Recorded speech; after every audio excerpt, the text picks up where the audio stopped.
The Arizona sun bled crimson over the canyon walls as Clara Hayes leveled her Colt at the stranger. "Step off that wagon," she growled, her calloused finger taut on the trigger. The man squinted against the glare, his denim jacket dusty from the trail. "Easy now," he drawled, raising his palms slow as molasses. "If you're fixin' to steal my supplies, you ought to know who you're robbin'. Name's Wyatt Boone." Clara spat in the dirt. "Save your breath, cowboy." But Wyatt just chuckled, boots scuffing the parched earth as he stepped down. "That's Marshal Boone to you, darlin'." Her grip faltered just for a heartbeat, but it was enough. His eyes flicked past her shoulder where a wanted poster flapped on a cactus, her own face smudged with ink. "Clara Hayes," he murmured. "Stagecoach robber. Or should I say, failed stagecoach robber." The gun trembled in her hand now. She'd been living off jackrabbits and regret since her gang abandoned her near Tombstone. Wyatt's gaze softened as he took in her frayed serape, the hollows under her eyes. "Hell, you ain't no outlaw. You're just hungry."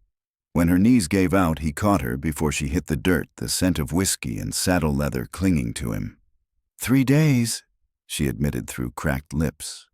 "Ain't had a proper meal since—" Wyatt tipped his hat back with a sigh.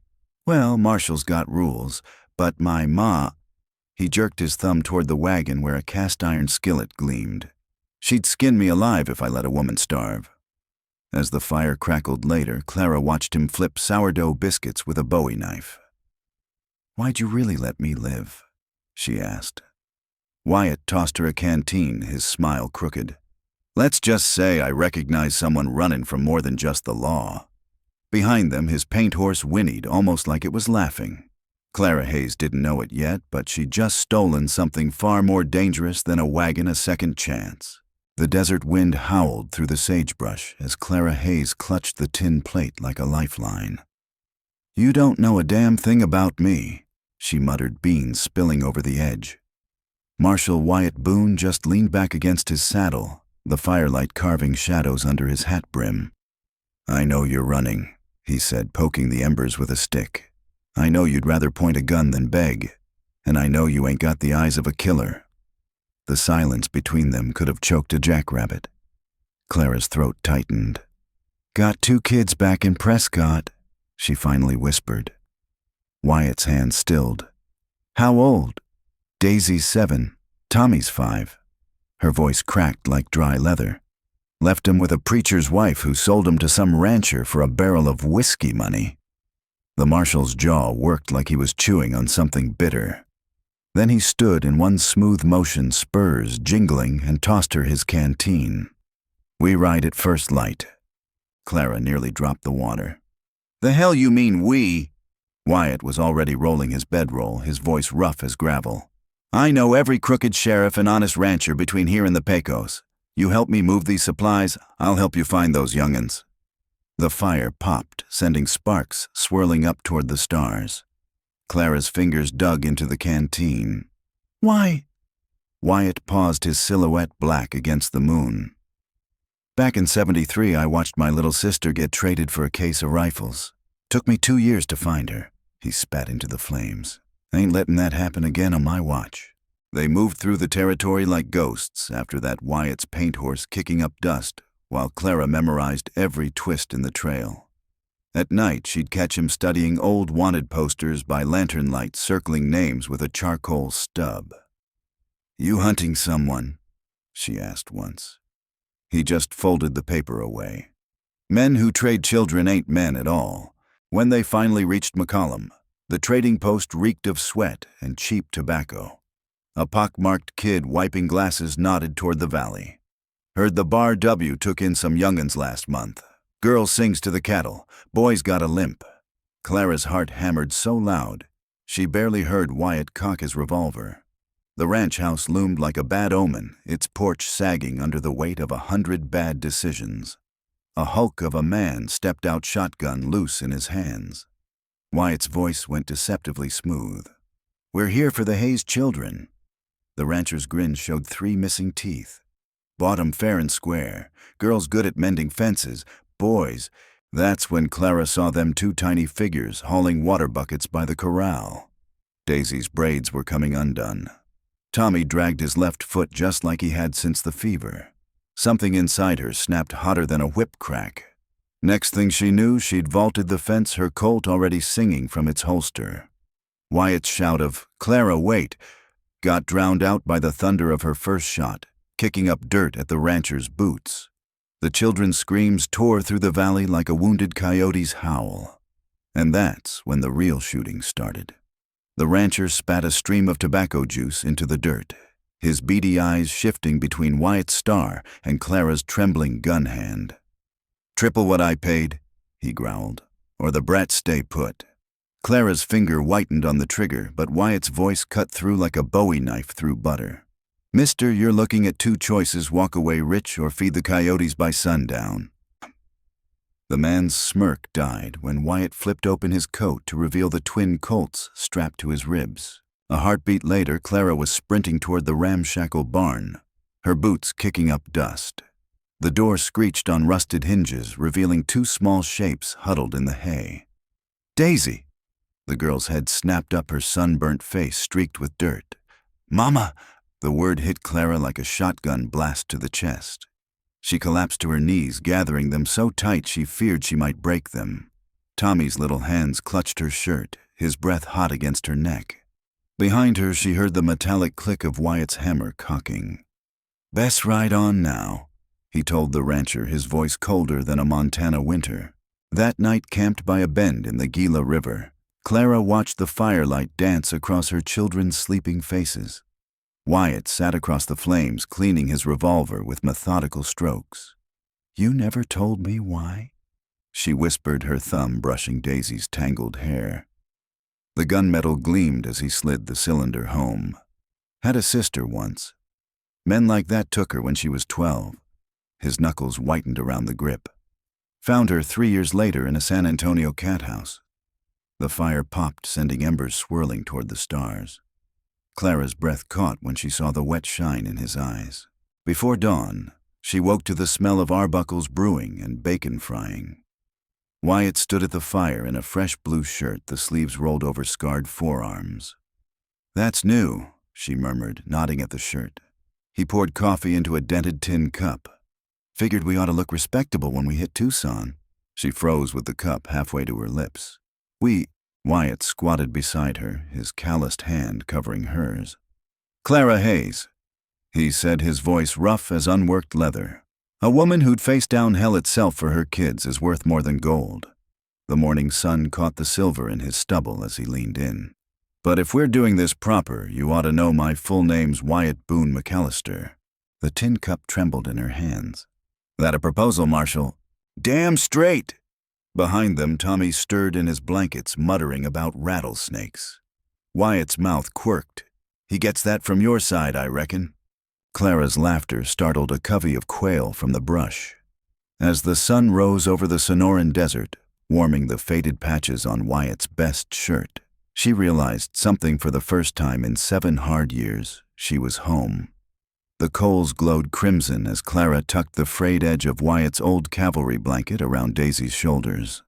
The girl murmured in her sleep, one small hand clutching the harmonica Wyatt had given her back in Tucson. Clara's throat tightened as she watched Tommy curled against Wyatt's saddlebags, his breathing deep, and even for the first time in months. "We can't go back to Prescott," she whispered, her fingers tracing the bullet scar on Wyatt's knuckles where it rested on the wagon seat. "Sheriff Crenshaw's got posters with my name from here to Santa Fe." Wyatt stirred the fire with a mesquite branch, sending sparks spiraling into the velvet dark sky. "Got a spread near Silver City," he said, his voice low. "Abandoned after the Apache raids in '78. Adobe walls still stand and the apple trees—" He smiled faintly. "Reckon they've gone wild by now." Clara's pulse jumped. "You just give us your land." "Not giving." His calloused thumb brushed her wrist where it rested between them. "Building." The word hung in the air like gun smoke. Dawn came soft as a whisper, painting the desert in gold and rose. Clara watched Wyatt show Tommy how to measure coffee with his fingers, the boy's serious eyes following every movement. Daisy danced around them, her braids flying as she chased a roadrunner only she could see. "You're sure about this?" Clara asked as Wyatt helped her hitch the team. His hand stilled on the harness. "Clara McAllister," he said, testing the weight of it. "Got a ring to it that Hayes never did." The wagon rolled south through stands of Ocotillo, their spiny arms reaching for the sky. Wyatt guided the team with one hand, the other resting warm against Clara's back, where Tommy slept against her.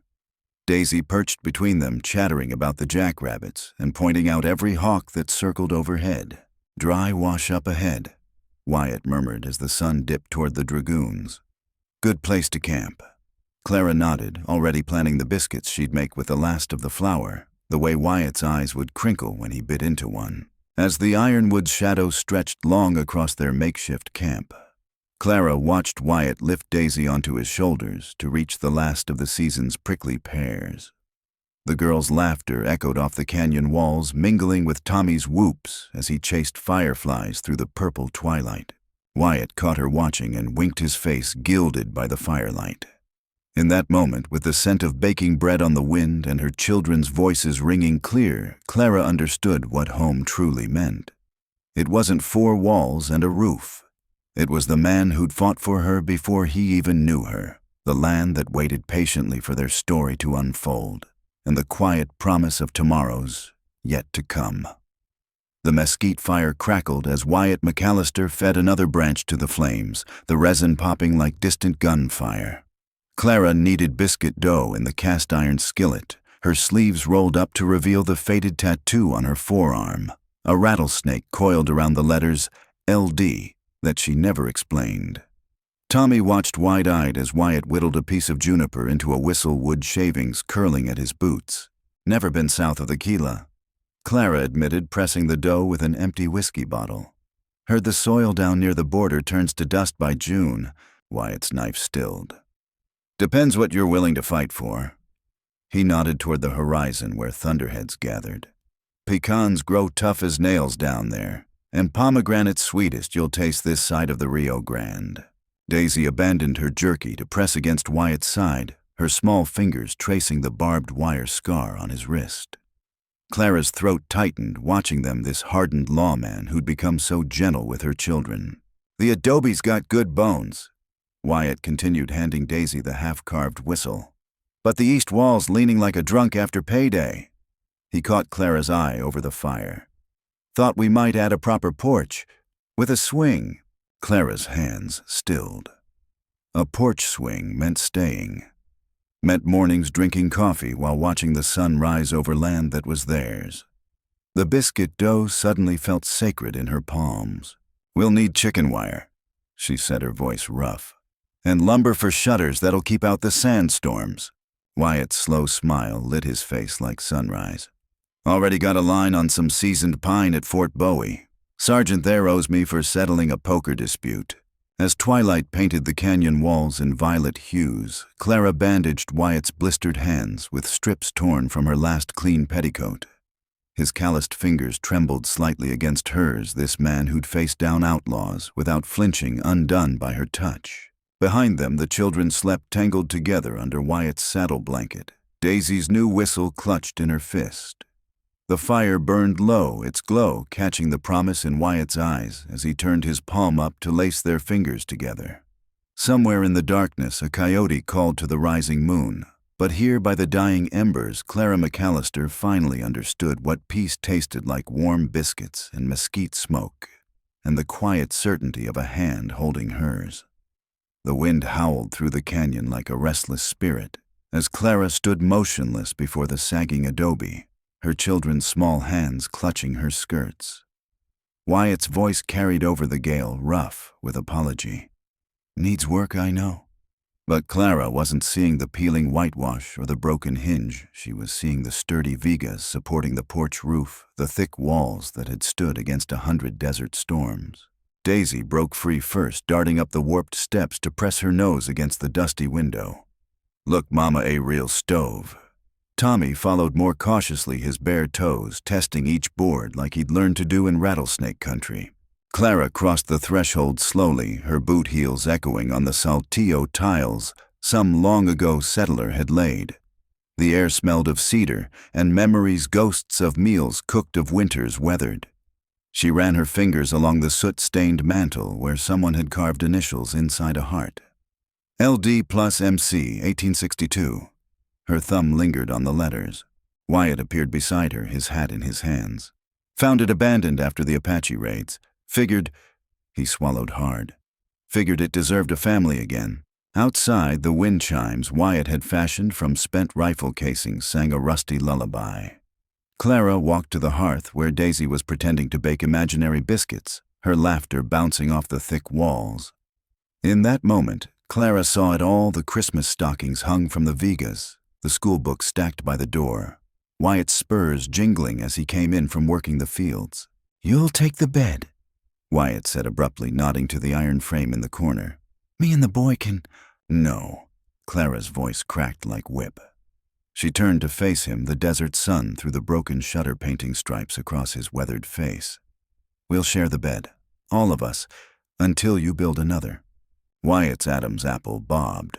Behind them, Tommy whooped as he discovered the old root cellar, his voice echoing up through the floorboards. Daisy had found a rusted harmonica and was blowing joyful noise into it. That night, as Clara lay listening to the new symphony of her family's breathing, Daisy's soft snores, Tommy's sleepy murmurs, Wyatt's steady rhythm from the pallet he'd insisted on making by the door, she realized something fundamental had shifted. The fear that had coiled in her belly for years was gone, replaced by something warmer, something that felt suspiciously like hope. Outside, a lone coyote sang to the moon. Inside, the embers glowed like Wyatt's eyes had when he'd whispered, "Welcome home," against her hair.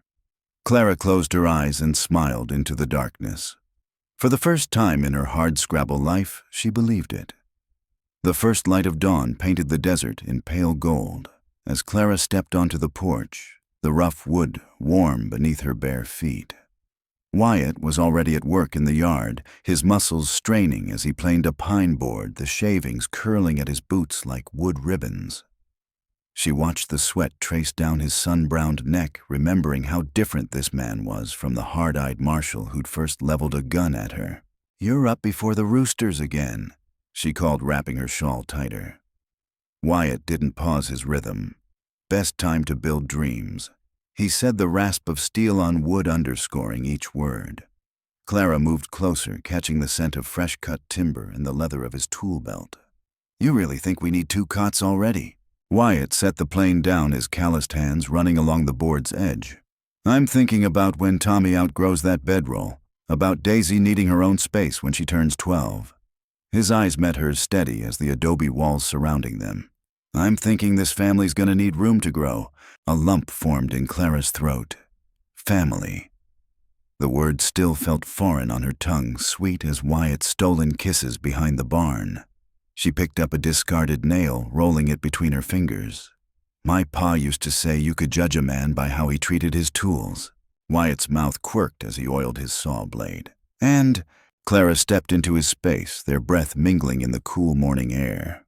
"He'd have approved of you?"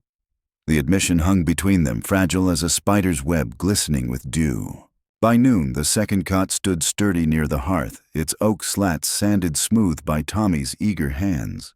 Daisy tested its strength with joyful jumps, her braids flying. Clara leaned in the doorway, watching Wyatt show the boy how to hammer nails straight. The rhythmic pounding echoed through the cabin, driving out ghosts of the past with every strike. That evening, they sat on the porch steps, sharing a tin cup of Wyatt's bitter mesquite coffee. The stars blazed overhead so close, Clara imagined she could pluck one from the velvet sky. "Oh, what did you want?" Wyatt asked suddenly, his thumb tracing the rim of the cup. Before life went sideways, Clara stared into the dark where the coyotes sang.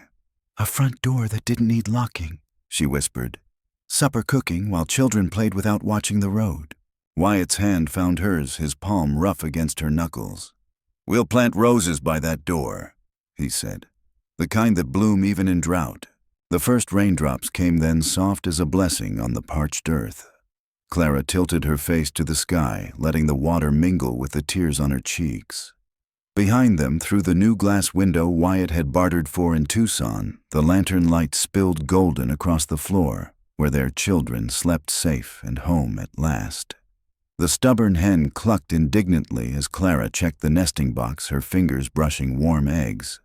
Inside the cabin, the scent of Wyatt's famous cornbread, the one recipe his mother had written down before the fever took her, wrapped around her like an embrace. Through the east window she'd helped him cut, she could see Daisy guiding Tommy's small hand across their shared slate, the girl's brow furrowed with concentration, just like Wyatt's when he studied land deeds. A shadow crossed the doorway, as Wyatt ducked inside his work shirt, damp with sweat from reinforcing the barn beams. He scrubbed his face at the wash basin, the water turning the color of the red earth outside. "Roof'll hold through monsoon season," he said, shaking water from his hair like a dog. Clara pressed the folded paper into his palm, the one that had come with the morning courier, its official seal still crisp. Wyatt's hands trembled slightly as he read the judge's decree. "McAllister," in bold letters beneath both children's names. His voice cracked when he spoke. "They're really ours now." Clara touched the faded scar on his cheek, the one he'd gotten rescuing Tommy from that rattlesnake. "Always were," she whispered. At dawn, they rode to the far pasture, the mule dragging their homemade plow through soil still damp from last night's rain. Clara gripped the reins, her muscles remembering the rhythm of fieldwork from childhood. Wyatt walked beside her, his shoulder brushing hers each time he leaned down to clear clods from the blade. "You're better at this than I ever was," he admitted, wiping sweat from his brow. Clara laughed the sound, startling a covey of quail from the brush. "That's because you're a lawman cowboy. I was born to dirt." By sundown, their fields lay quilted with neat rose beans to the west, corn to the east, just like Wyatt's Comanche friend had taught them. Back at the cabin, Ruth had the children washed and waiting, Tommy proudly displaying the new whistle Wyatt had carved him. As fireflies began their evening dance, Clara leaned against Wyatt on the porch swing he'd built last Christmas. Daisy's mesquite pod necklace clicked softly as she braided Ruth's silver hair, while Tommy practiced his whistle between bites of cornbread. Wyatt's arm tightened around Clara's shoulders. "Never figured I'd put down roots like this," he murmured into her hair. Clara watched a barn owl swoop across their freshly planted fields. "It's not the land that holds us," she said, turning her face to his. "It's the hands that built it." Somewhere in the distance, coyotes sang to the rising moon. But here on this patch of earth, they'd claimed together the only sounds that mattered were the creak of the swing, the children's laughter, and the quiet promise of tomorrow's sunrise. The fireflies danced like sparks above the freshly turned earth as Wyatt pressed his lips to Clara's sun-warmed neck, his calloused hands mapping the curve of her hips through the thin cotton of her work dress. "We'll plant those moon and stars watermelons next week," he murmured against her skin, the words vibrating through her like the distant rumble of summer thunder. Clara turned in his arms, her fingers tracing the sun-bleached streaks in his beard, each one a memory of seasons spent building this life together. Their wedding had been simple as the land they loved beneath the gnarled cottonwood where Wyatt had carved their initials alongside those of generations before them. Daisy had woven wildflowers through her braids, dropping petals with solemn concentration, while Tommy clutched Ruth's hand, his Sunday boots polished to a shine. The circuit preacher's Bible had been worn at the edges, his words carried away by the same wind that set Clara's borrowed blue dress fluttering like a banner against the endless sky. When Wyatt slid the ring onto her finger, a silver band forged from his grandmother's brooch, Clara hadn't waited for the preacher's prompt. "Yes," she'd said, the word lost in the cheer that rose from their patchwork family. Ruth's fiddle had played long into the night, its joyful screech mingling with the children's laughter as fireflies winked in the gathering dark. Now, as summer ripened the fields around them, Clara stood at their bedroom window, watching Wyatt's silhouette move through the moonlit yard. He paused to check the chicken coop latch, that same careful gesture he'd made every night since Daisy had named their first hen. The floorboards creaked as he returned, smelling of hay and hope. His hands found her waist in the darkness, pulling her back against the solid warmth of him. "We'll need to build another bed come winter," he murmured, his lips brushing the sensitive spot below her ear. "Tommy's near outgrown his." Clara turned, catching his face between her hands. In the silver light, she could see the boy he'd been, the orphaned Texas cowboy, and the man he'd become. His eyes crinkled at the corners from squinting into sunlit futures. "The smokehouse can wait," she whispered, leading him toward their bed. "Tonight, Marshal McAllister, you're mine." Wyatt's laughter rumbled through her as they tumbled onto the quilt Ruth had gifted them, its patches telling stories of their own. Outside, the cottonwood leaves whispered secrets to the stars. Somewhere beyond the fence line, a coyote sang to the waning moon. But here in this room they'd built with calloused hands and stubborn hearts, the only sounds that mattered were the rustle of sheets and the quiet promises murmured between kisses, each one a seed planted in the fertile ground of their hard-won peace.